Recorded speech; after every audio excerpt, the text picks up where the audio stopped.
রাজ্যাভিষেকের পর এটাই তার প্রথম আনুষ্ঠানিক রাজকীয় ছবি।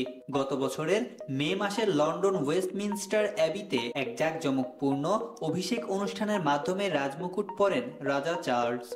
তেল রঙে আঁকা ছবিটির উন্মোচন অনুষ্ঠানের ভিডিও সোশ্যাল মিডিয়ায় প্রকাশ করা হয়। প্রকাশের পরপরই তা ছড়িয়ে পড়ে নেট দুনিয়ায়। ছবিতে ওয়ালস গার্ডের ইউনিফর্ম পরা ব্রিটিশ রাজাকে ফুটিয়ে তোলার চেষ্টা করা হয়েছে। এতে লাল রঙের ব্যাপক ব্যবহার করা হয়েছে, যা সাধারণ রাজকীয় প্রতিকৃতির থেকে অনেকটাই আলাদা, যে কারণে এই ছবি এখন বেশ আলোচনার বিষয় হয়ে দাঁড়িয়েছে। 230 সেন্টিমিটার দৈর্ঘ্য ও 165.5 সেন্টিমিটার প্রস্থের ক্যানভাসে তৈলচিত্রটি এঁকেছেন জোনাথন লিউয়ে নামের এক চিত্রশিল্পী।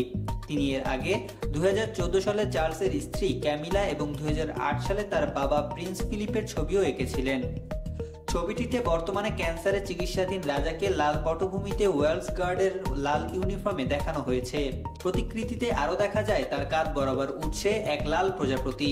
শিল্পীর মতে ক্ষুদ্র এই জীবটি রাজা তৃতীয় চার্লসের পরিবেশ রক্ষার উদ্যোগে প্রতীক। চলতি বছরের ফেব্রুয়ারিতে চার্লসের ক্যান্সার ধরা পড়ে। এরপর থেকেই জনসমক্ষে সব ধরনের দায়িত্ব পালন করা থেকে বিরত ছিলেন তিনি। তবে চলতি মাসের শুরুতেই আবারও তিনি এই দায়িত্ব ফিরে পেয়েছেন।